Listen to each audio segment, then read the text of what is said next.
we're going to talk about coronal polishing. In our clinic, there are two options for polishing.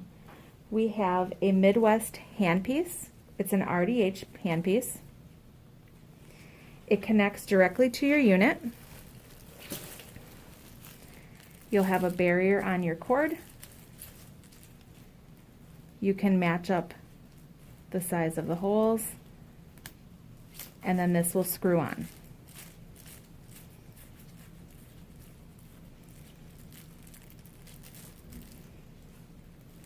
This does not have to have a barrier on it because it goes in the autoclave when you're finished.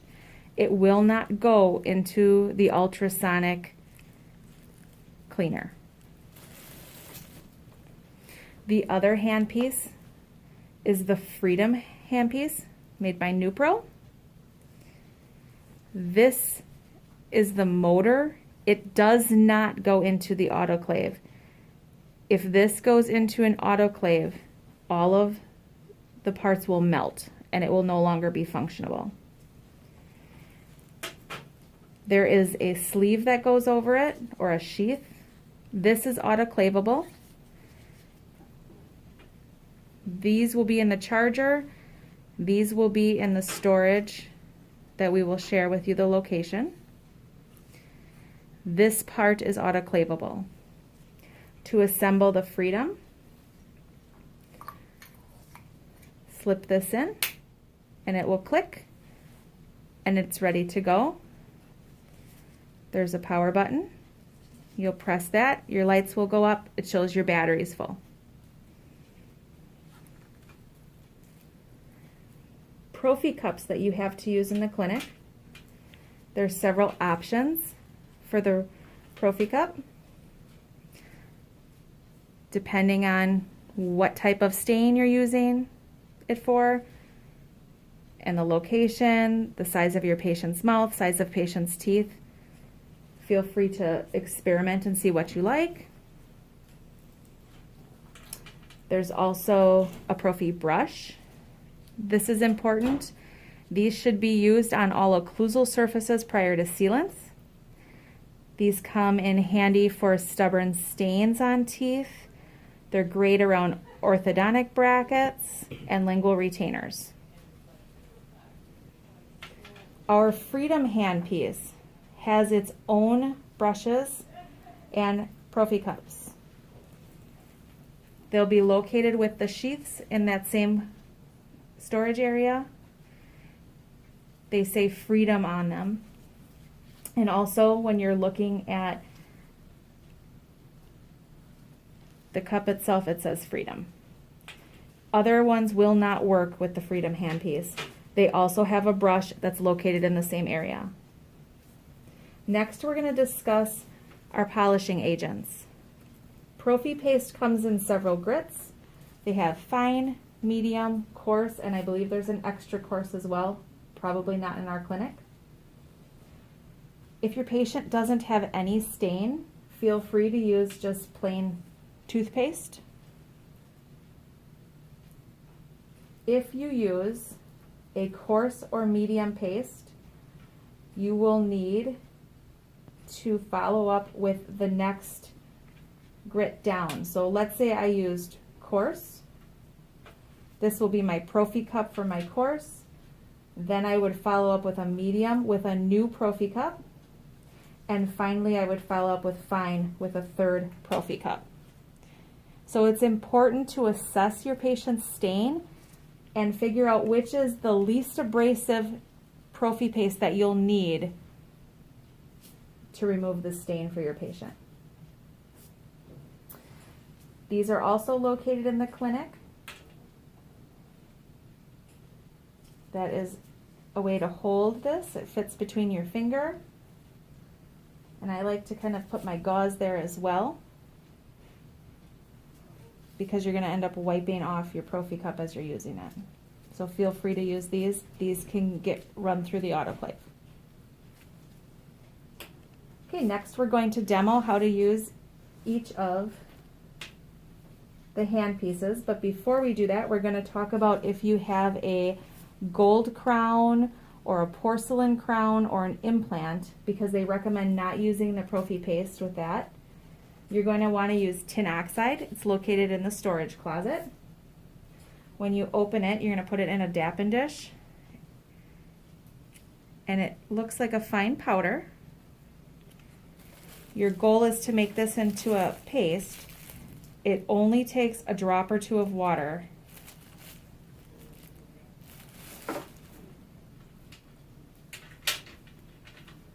And I'll show you how that looks.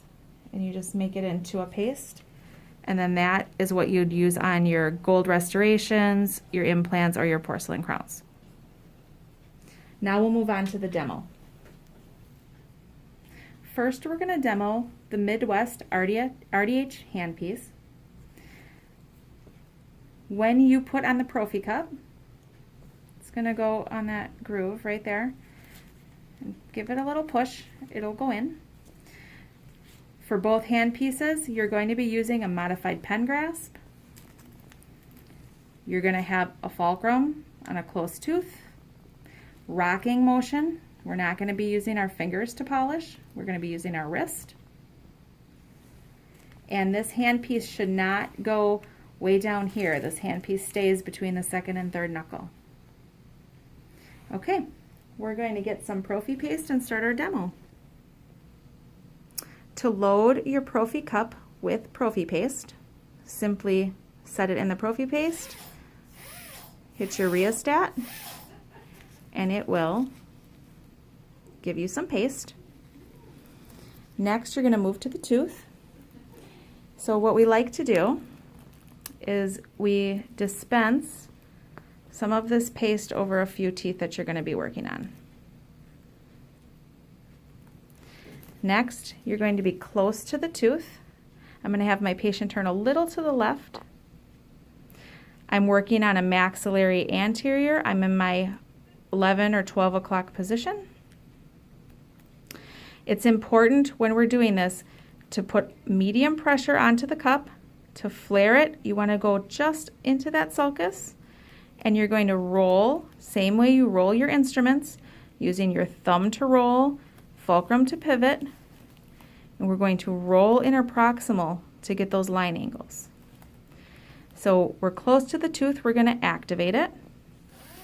We're going to use a medium speed. You don't want to use a super high speed. That gets too much heat on the tooth. And if I go really slow, I don't get any polishing done. So a medium speed. We're going to use a dabbing motion. We'll start at that cervical third, 3 strokes across, rolling interproximal. We're going to come back to that middle third of the tooth, 3 strokes, and then the incisal third. And then you'll follow up with nice 3 long strokes down the tooth structure. Then you'll move on to the next tooth and do the same thing. So you're rolling, coming back around, and then down. You'll do the same thing on your lingual surfaces. Next, once we'd finish those teeth we're working on, we're going to give our patient a rinse.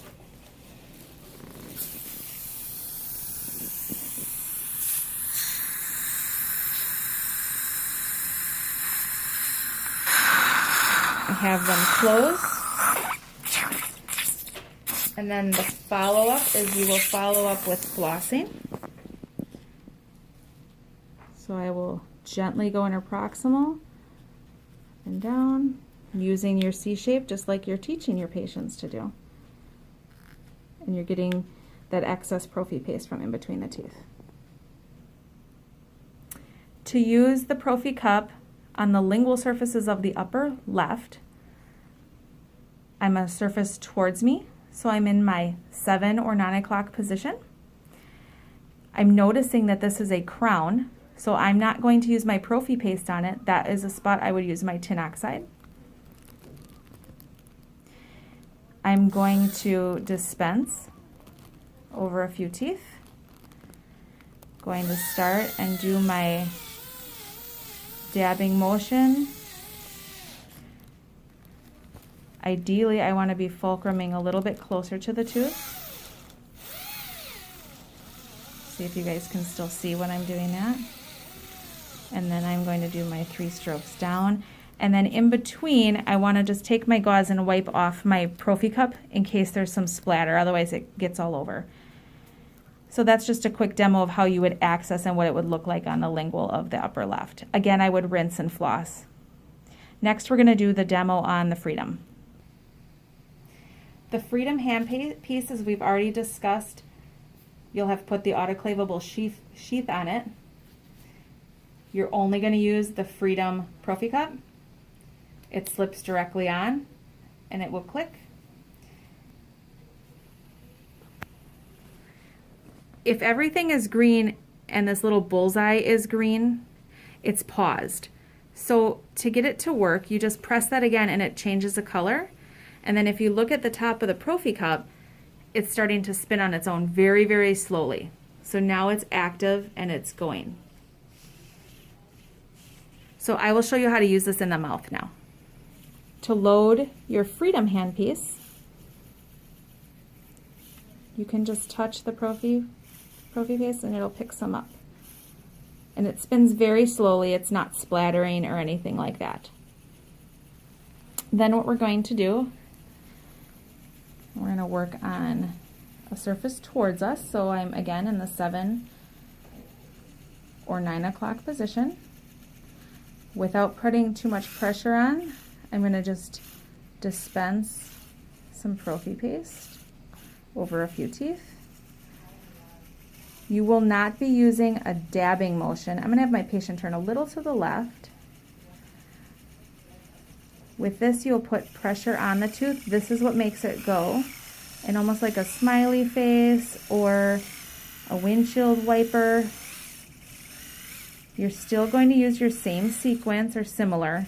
You're going to go that cervical third, coming back that middle third, and then your incisal third. And then you'll come up to down, up to down, up to down. Can you hear if I put too much pressure? It really starts to go fast. So it's all on how much pressure you're using on that tooth. Again, to follow up, I would rinse and floss.